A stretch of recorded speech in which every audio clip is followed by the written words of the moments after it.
What would you do if the person you thought needed saving ended up saving you instead? For Jack Mercer, a simple act of kindness at his lowest point led to a twist of fate no one could have predicted. But before I tell you how his life transformed overnight, you need to know just how close he came to losing everything. The rain pounded mercilessly against the windows of Jack Mercer's small apartment as he stared at the final eviction notice on his kitchen table.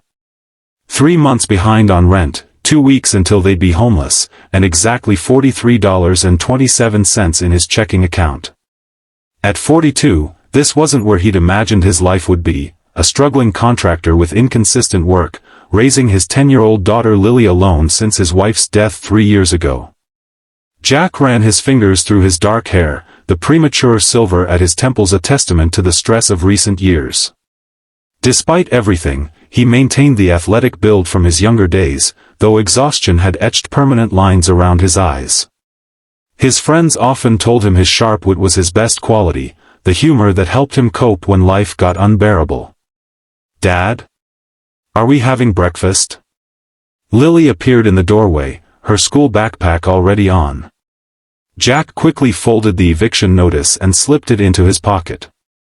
"Of course, sweetheart.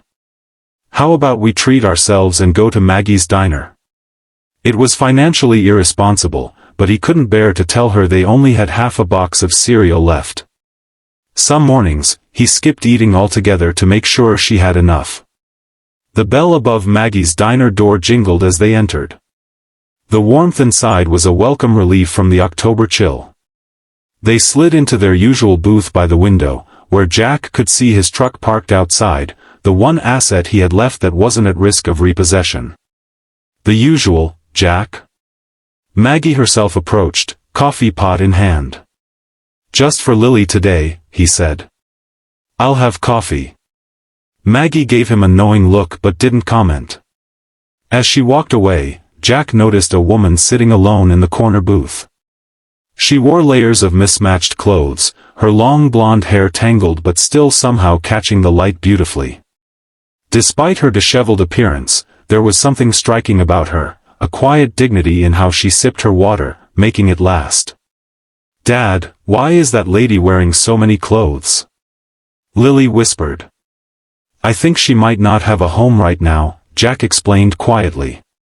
When Lily's pancakes arrived, her eyes widened at the generous portion. "I can't eat all this." Jack watched as the woman in the corner booth discreetly checked the prices on the menu, then closed it with a resigned expression. "Lily, what would you think about sharing your breakfast with that lady?" Lily considered this for a moment. "She looks hungry. Can we invite her to sit with us?" What happened next would set in motion a chain of events that would change everything, though Jack couldn't possibly know that as he approached the woman's table. "Excuse me," he said, summoning his most charming smile. "My daughter and I ordered too much food. Would you care to join us?" The woman looked up, revealing startlingly intelligent blue eyes. For a moment, she seemed ready to refuse, pride battling hunger. "I'm Jack," he continued. "And that's Lily. She's convinced no one should eat pancakes alone, and I've learned not to argue with her about breakfast philosophies." A small smile cracked through her reserve. "I'm Eleanor," she said finally. "And I wouldn't want to disappoint a pancake philosopher." As Eleanor joined their table, Jack noticed her hands, elegant despite their roughness, with a small tattoo of a semicolon on her wrist. She ate slowly, savoring each bite, while Lily chatted about school and her upcoming science project. "You're good with her," Eleanor observed when Lily went to the restroom. "She's lucky to have you." Jack laughed dryly. "Not sure how lucky she is. We might be living in my truck in 2 weeks." He hadn't meant to reveal so much, but something about Eleanor made it easy to be honest. Maybe it was knowing she couldn't possibly judge his situation. "Sometimes the darkest moments come right before dawn," she said cryptically. Before Jack could respond, Lily returned, and the conversation shifted. When it was time to leave, Jack paid their bill, $16.42, leaving him with exactly $26.85 to his name. "Thank you," Eleanor said at the door. "Not just for the food, but for the dignity." "Anytime," Jack replied, meaning it despite having nothing left to give. As they parted ways, Jack couldn't have imagined that this wouldn't be the last time their paths crossed, or that Eleanor wasn't exactly who she appeared to be. The following weeks brought more bad news. Jack lost a major contracting job when the client went with a cheaper competitor. His truck needed repairs he couldn't afford. The eviction date loomed closer. Then, exactly 17 days after their breakfast at Maggie's, a sleek black car pulled up outside his apartment building. Two people in expensive suits emerged, a man and a woman who walked with the confidence of those accustomed to power. "Mr. Mercer," the woman asked when Jack answered his door. "I'm Vanessa Chen, and this is my colleague Robert Dawson. We represent Eleanor Blackwood. May we come in?" Jack's mind raced. Eleanor Blackwood? The homeless woman from the diner? Why would she have lawyers? "I think there's been a mistake," he began. "No mistake," Robert said. "Ms. Blackwood was very specific about finding you." Reluctantly, Jack let them into his modest apartment, acutely aware of the past due bills on the counter and the worn furniture. "Ms. Blackwood asked us to give you this," Vanessa said, handing him an envelope. Inside was a check for $50,000 and a handwritten note, for the man who shared his last breakfast. "This isn't charity, it's an investment. More to discuss if you're willing. Eleanor." Jack stared at the check, certain it was some elaborate scam. "I don't understand." "Eleanor Blackwood is the founder and CEO of Phoenix Innovations," Robert explained.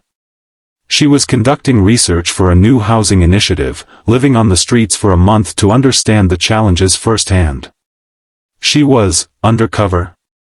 Jack struggled to reconcile the disheveled woman from the diner with the CEO of a tech company worth billions. "Ms. Blackwood was deeply moved by your kindness, especially when she learned you were in financial distress yourself," Vanessa continued. "She'd like to meet with you tomorrow to discuss a business proposition." After the lawyers left, Jack sat in stunned silence, the check still in his hand. Could this be real? And if it was, what did Eleanor Blackwood want from him? The next day, Jack found himself in the penthouse office of Phoenix Innovations, face to face with Eleanor Blackwood, now transformed into a vision of corporate success in a tailored suit, her once tangled blonde hair now falling in smooth waves around her shoulders. "You look different without 5 layers of sweaters," Jack quipped, his humor surfacing as it always did when he felt out of his depth. Eleanor laughed, the sound warm and genuine. "And you look exactly the same, the only person who offered me kindness without wanting anything in return." "About the check," Jack began. "Consider it an advance," she interrupted. "I've reviewed your contracting work. You're talented, Jack. I want to offer you a position heading up the construction division of our new affordable housing initiative." Jack's mind reeled. "Why me? There must be hundreds of more qualified people."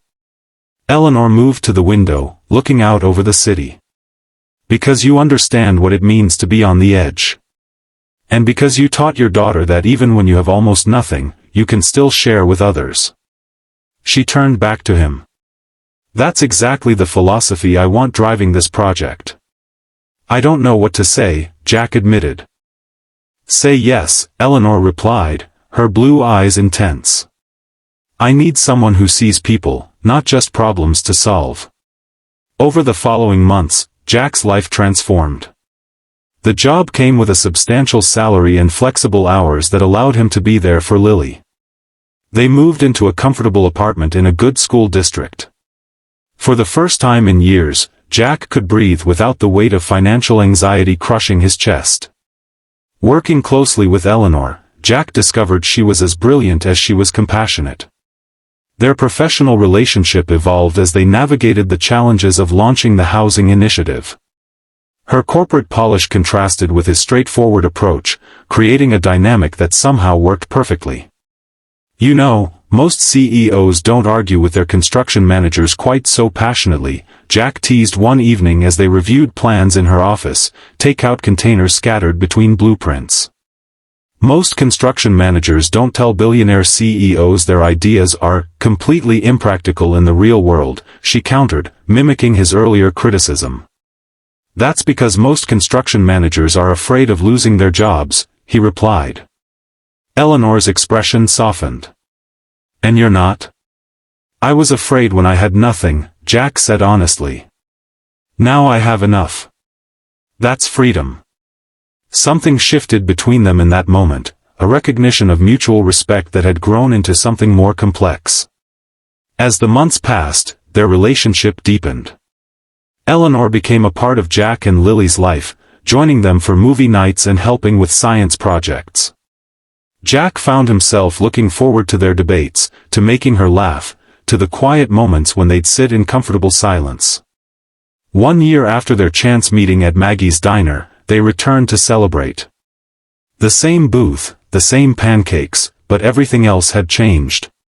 Do you remember what you told me that day? Eleanor asked. Anytime, you said, when I thanked you. I meant it, Jack replied. Even though I had nothing left to give. That's why I fell in love with you, she said simply. You gave anyway. Jack reached across the table, taking her hand. And that's why I fell in love with you. Because you saw value in me when I couldn't see it myself. Life isn't measured by how far you fall, but by how you rise again.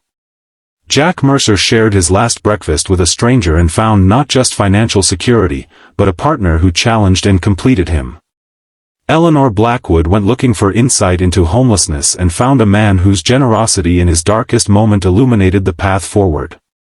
Their story reminds us that kindness is never wasted, that authentic connections can happen in the most unexpected places, and that sometimes, the people we think need saving end up saving us instead. If you were moved by Jack and Eleanor's journey, please like this video and subscribe to our channel for more stories that remind us of our shared humanity.